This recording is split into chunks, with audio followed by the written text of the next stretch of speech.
Hi, everyone, and welcome. Our time together this week isn't going to be business as usual, which I suspect is probably okay because I think for all of us who are gathered here, these times just don't feel like business as usual anyway. We're gathered today at what I think of as a sacred moment, not just because we're starting a new month and a new year, not just because we're gathering from around the world in this crazy kind of environment that we have created here, this community of hope, but because something real is shifting in our world, in our spirits, in the ache and the longing that so many of us are carrying, whether quietly carrying it or out loud carrying it. There's an underlying anxiety in the world now. We've been living in such a time of chaos and uncertainty and cruelty and meanness. I know that you feel it as I do, your own situation, but we're all aware of this. We're living through a time of deep global upheaval. It's not just here in my country of the States. The headlines are hard to ignore. Unprovoked wars, rising anti-Semitism and racism, growing misogyny, it seems, domestic violence, terrifying economic divides, and just a general lack of civility. It's as if the whole world is caught up in a maelstrom of awfulness caused by a relatively small group of people seeking power through money and influence. And we are all just trying to lash ourselves to the foundation of something, to anchor our boats in the storm, so that they can ride out all that's buffeting us, right? There is a collective sense of unraveling, and also, somewhere beneath it, a strange invitation to realign, to become more fully human, caring, compassionate, empathic, to build the kind of world that we say we believe in. Now, for those of us who are shaped in the Christian tradition, progressive or otherwise, this moment calls for something more than worship as usual. It calls for us to return, I think, to, the deeper purpose of why we gather. Why do we come together in a spiritual gathering every week or more frequently? And the reason is not to perform ritual, but to become real, to ground ourselves in what's true, to nurture the light that we carry, to listen for the voice that still speaks, even now, even in these times. And that's what today is about here at Firebird. Like I say, a little different from usual. So let's start with a little bit of a broader perspective. We are here in real time at the beginning of 2026. Now, I'm going to talk for a minute about the world of numerology. I know some of you may have heard of it, some of you may not, some might be skeptical. It really is a spiritual language that's found in many cultures, many languages, many different religions. And this date, this year, it holds meaning because of the numbers. 2025 was what's called a 9 year, because when you add 2 plus 5, you get 9, right? And in many numerological systems, both ancient and new, the number 9 is seen as a time of ending, a time of release and completion. Something has ended and something new is about to be born.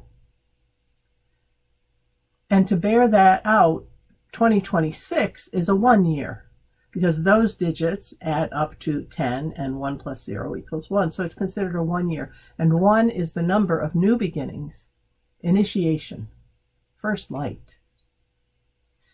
But it's also very interesting because we are entering now a 3-year arc, I think, as I see it anyway. Unlike most times, 2026 is equal to a 1. 2027 adds up to be 11. which is itself a universally recognized symbol of transformation and illumination. There are some numbers that don't get reduced. 11 is one of them, and its multiples, 22, 33.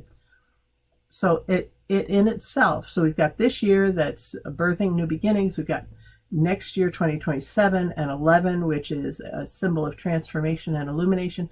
And then 2028, those numbers equal 12, and 1 plus 2 equals 3, long regarded as a sacred and holy expression of creation. This combination is rare. It represents a 3-year cycle of initiation, illumination, sacred creation. When I look at it that way, it kind of goes back to what we've talked about before, that maybe we're going through the birth pangs of something new. Well, we are. And it's borne out in the numerological systems around the globe. Now, I know numerology might feel unfamiliar to some. That's okay. It's simply a way, an ancient way, of understanding the patterns beneath what we see, the rhythms of life, kind of, the soul of a movement. It doesn't replace faith. It deepens our awareness of how we are moving through time together. And right now, we are not just entering a new year, we're stepping into a new era. A new era for human consciousness, a new era for humanity's development. And we're not doing it alone. So what is this gathering, this Firebird worship today? Well, it's not a typical worship service as much as it is a Firebird threshold service. It's a sacred pause to realign ourselves, not with doctrines and dogma, but with the deeper truth that each one of us carries inside our cellular DNA. We'll be drawing from 2 stories in the Christian lectionary, both of which are celebrated every year at this time, usually alternate.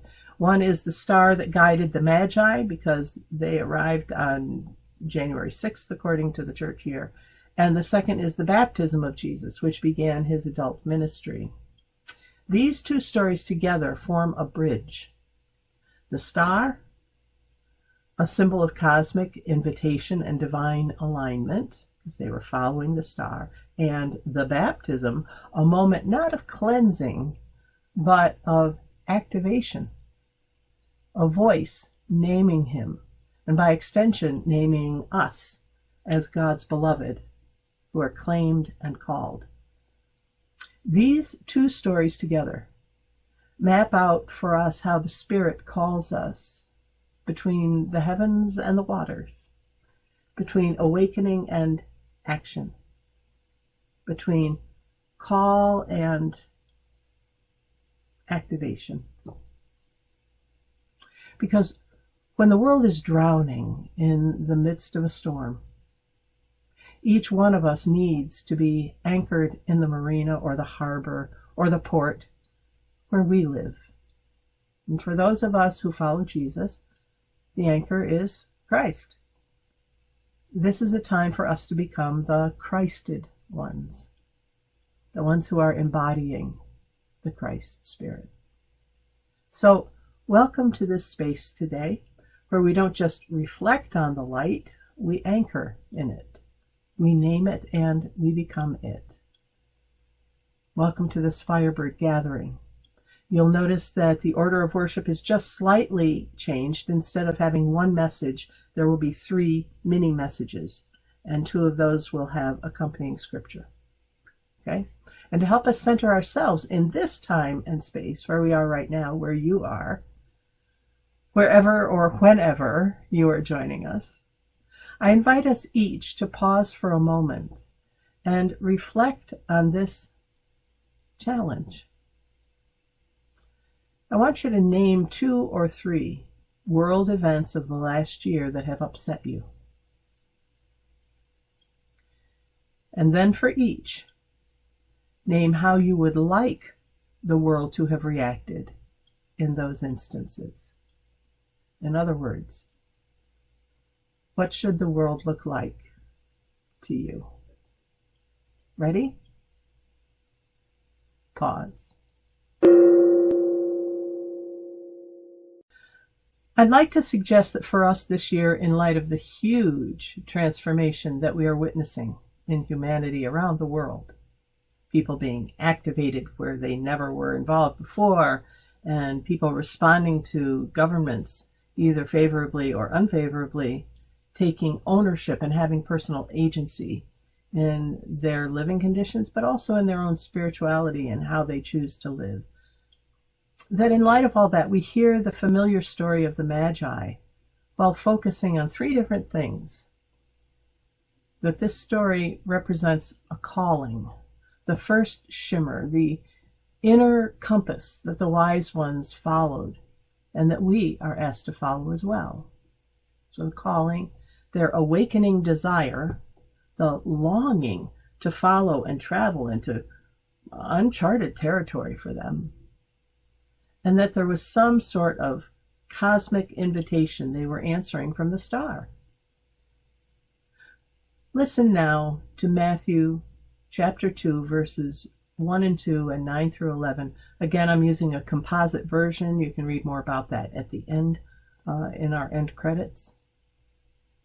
And hear what it is that the Spirit has to say to you today. After Jesus was born in Bethlehem, wise ones from the east came to Jerusalem, asking, "Where is the child who's been born to be a guiding light?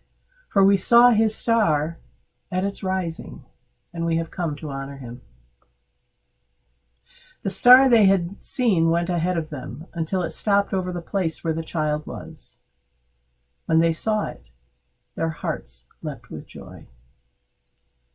They entered the house and saw the child with Mary, his mother, and they bowed down. They opened their treasure chests, offering gifts of gold, frankincense, and myrrh, each a symbol of something sacred.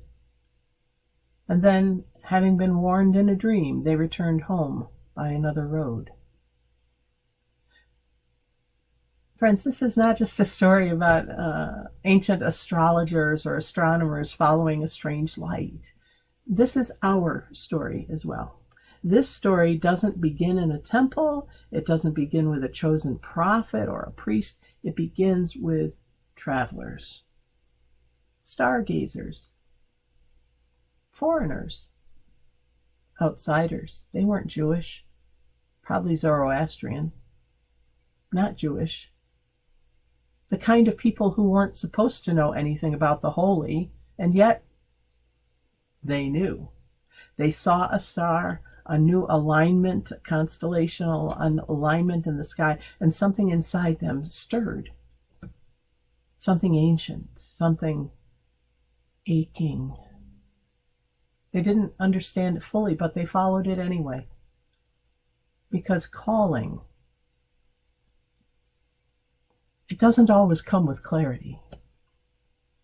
Sometimes it's just a shimmer, a nudge, a curiosity to go deeper, a question we can't let go of,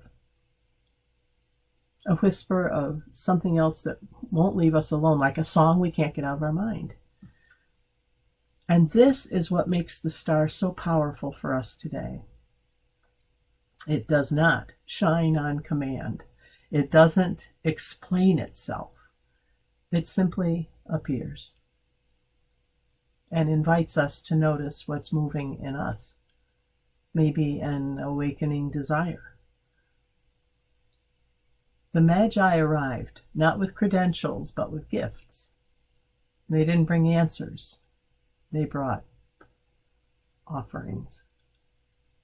Offerings, gold, frankincense, myrrh, symbols of kingship, spirit, and human fragility. But maybe the real gift was their willingness to follow, to step outside their knowing, to trust, to bow before mystery, which that ended up changing them. So they had to go home by a different road because they weren't the same anymore. Today I wonder, Where is the star showing up for us, for you? And are we willing to follow its pull, its attraction, its nudging, to answer its cosmic invitation today? Even if it means changing our path or giving up our map and being in the world on a different road. Maybe the holy is not asking us to be certain, only to be willing.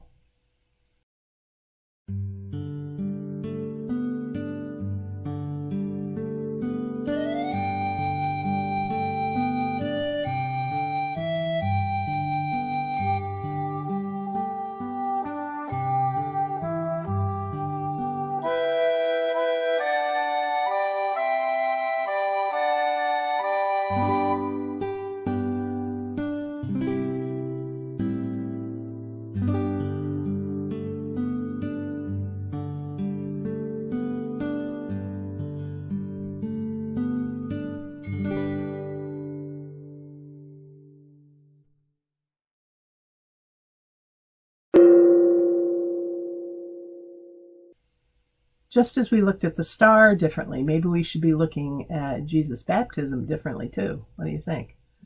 If the star is about invitation, maybe the baptism is about activation. Activation of Jesus' sacred identity and embodied purpose. When the voice named him, "This is my beloved." There's an element of, claiming and being sent out in this act.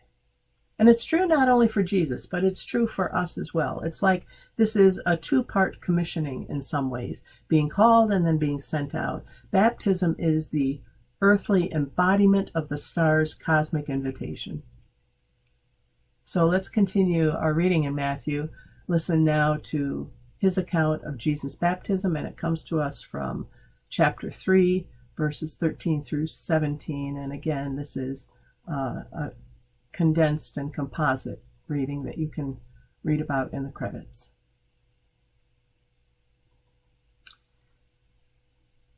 Jesus came from Galilee to be baptized by John. Now, keep in mind, there's like 30 years plus difference between the first story, when he was born, and when this is happening. He's fully formed adult male. In that culture, middle-aged, 30 would be middle-aged, and he's decided to go to John, who happens to be his cousin. Well, that's a story for another day, but back to Scripture. Jesus came from Galilee to be baptized by John, and at first John tried to refuse him, saying, "I need to be baptized by you." But Jesus answered, "Let it be this way for now, for it is right to fulfill all righteousness." So John consented.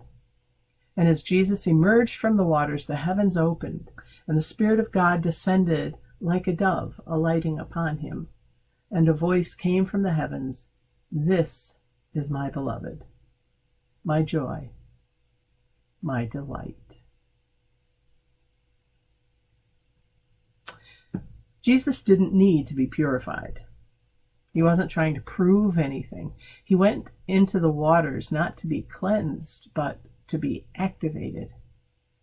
It could be a rite of passage, or it could be an actual kind of, I'm going to start out on this. I'm going to jump in there and be blessed.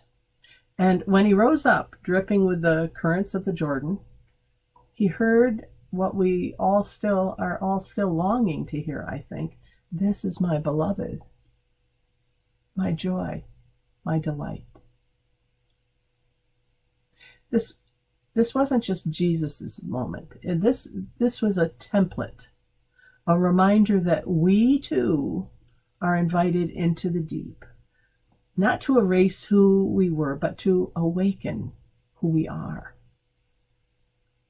In baptism, we are named beloved. We are claimed, not by systems, not by churches, but by Spirit.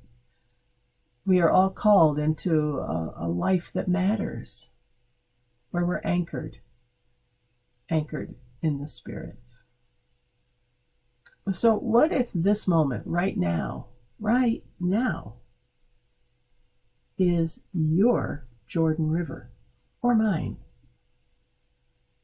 What if Spirit is waiting for you, me, to rise and remember and claim, for all of us to rise and remember who we are?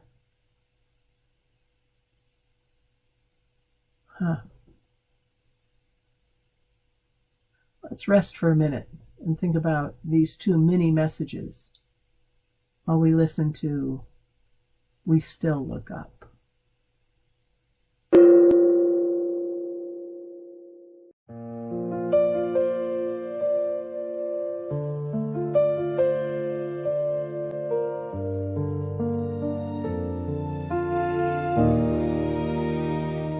The world moves fast and hearts get loud. We lose ourselves inside the crowd. Behind the noise we still can feel the light that hums, the light that's real. We still look up, we still believe. We follow stars the world can't see. No need for signs, no need for proof, just something real and kind and true. We still look up, we still believe. It doesn't push, it doesn't plead, it doesn't tell us what we need. It waits for us to find our place, then walks with us in quiet grace. Oh. We still look up, we still believe. We follow stars the world can't see. No need for signs, no need for proof, just something real and kind and true. We still look up, we still believe. It flickers soft behind our eyes, like angels flying in disguise. When times grow dark as night, we say it is the star that lights our way. So when you're lost or feeling small, or not quite sure you're here at all, just pause a breath and lift your eyes. The stars inside, it never dies. We still look up, we still believe. We follow stars the world can't see. No need for signs, no need for proof, just something real and kind and true.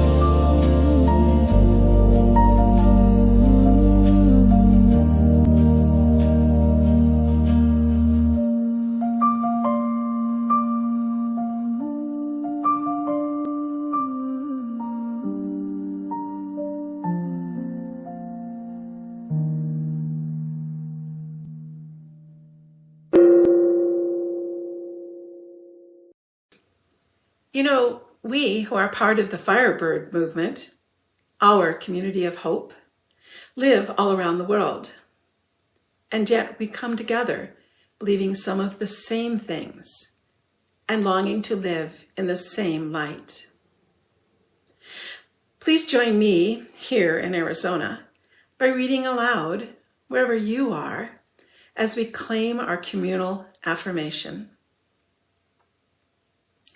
We acknowledge that, as followers of Christ, we are seekers of the light, pilgrims of the possible, carriers of sacred memory and agents of sacred change. We affirm that we are created in God's image as vessels of love, not soft love, but fierce love, not small love, but the kind that burns away falsehood and rebuilds what empire has destroyed. We know that we are being transformed, not by fear, not by force, but by spirit, by longing, and by the light. This is who we are, and this is who we are becoming.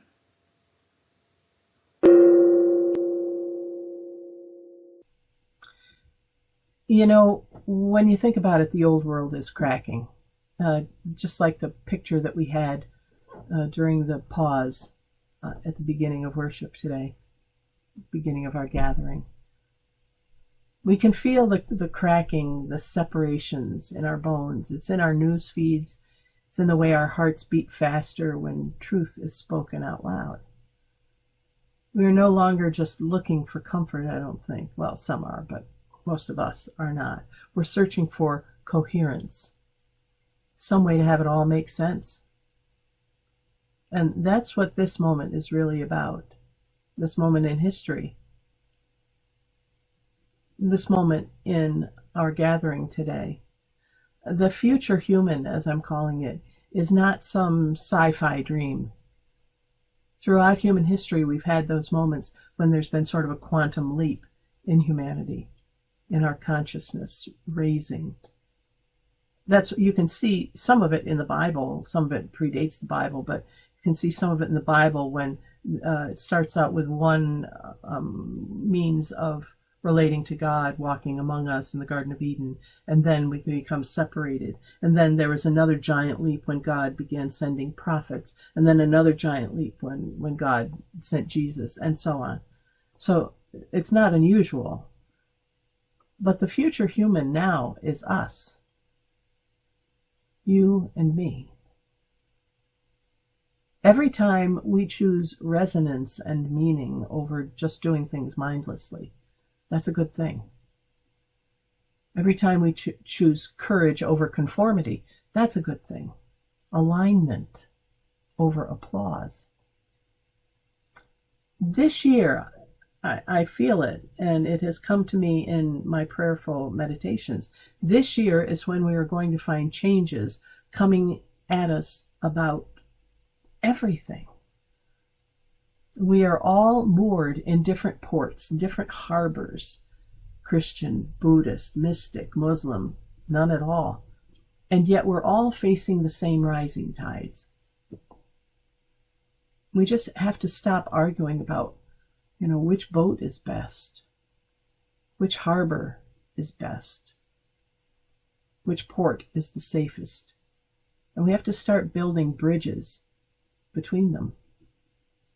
This path of awakening does not ask us to leave behind our tradition. It asks us to grow it, grow its edges outward, to become, as Jesus once modeled, a living revelation.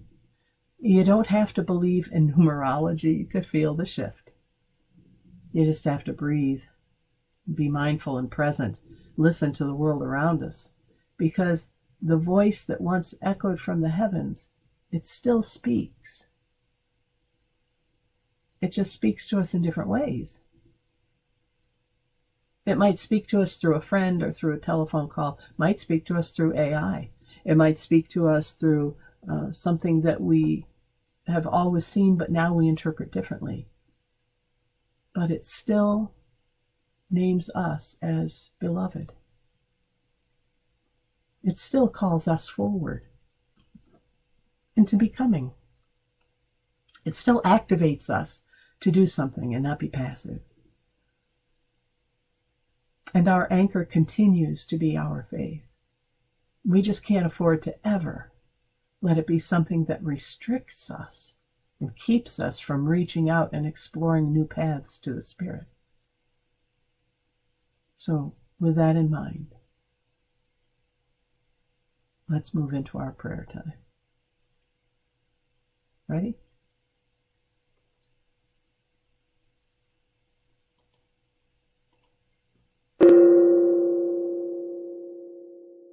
So, some different ideas for today, right? A lot to think about. Whatever is coming up for you this week, this month, this year, be gentle with yourself. Take care of yourself. Stay anchored, stay grounded, and stay connected to others. Build community where you are. Family system or something more, I don't know, bigger, more bigger. But go now and don't worry. Go to shine. Shine like the spark and the light that is within you. Go not to escape, but to embody. Not to wait, but to become. Follow the star and be activated, right? For we are never alone, never. And the times, they are changing. Thanks be to God. Stick around for a different kind of postlude. We'll hope to see you back here again. And until then, God bless. Take care and bye for now. Thank you for listening. This podcast is a production of Firebird Spirit, a global community of hope where the sacred meets the real. You can find our weekly gathering videos on YouTube at Firebird Spirit Hope. Related reflection articles, resources, and our RSS feed are available at www.firebirdspirit.org. As you journey this next week, may you walk in hope, live with compassion, and continue growing in the Spirit. Until next time, God bless, take care, and bye for now.